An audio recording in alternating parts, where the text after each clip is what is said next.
থেকে শক্তিশালী মানুষ নাকি 100 জন বাচ্চা? 3, 2, 1 শুরু করো। আর এটা তোমাদের দেখা সব থেকে দুর্দান্ত কম্পিটিশন গুলোর মধ্যে একটা হতে চলেছে। আমরা পৃথিবীর দ্রুততম জেট প্যাকের সাথে রেস করব। একজন ওয়ার্ল্ড রেকর্ড হাই জাম্পারের সাথে ডাঙ্কিং কন্টেস্ট হবে। পৃথিবীর সেরা ফুটবল প্লেয়ার কম্পিট করবে সেলিব্রিটিদের বিরুদ্ধে।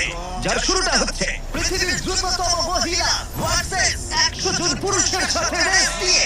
তুমি এই 3টে গোল্ড মেডেল কবে জিতেছিলে? 2 সপ্তাহ আগে। শুনলে তো, 2 সপ্তাহ আগে। তোমার কত গোল্ড মেডেল আছে? 0 চাচাও যদি তোমাদের মনে হয় ওকে হারাতে পারবে। খুব সহজ হবে, চলো ভাই। একটা কথা বলে, তোমার কি মনে হয় ওদেরকে হারাতে পারবে? হ্যাঁ। ঠিক আছে, শোনো, যে একে হারাতে পারবে তাকে আমি $1,00,000 দেব। ঠিক আছে, হেরে যেও না জানো। প্লিজ এখনই হেরে যেও না। এটা ফিনিশিং লাইনে পৌঁছানোর রেস, আর যে প্রথম পৌঁছাবে সে জিতে নেবে $1,00,000। সে যদি মেলিসার থেকে আগে পৌঁছায় তাহলে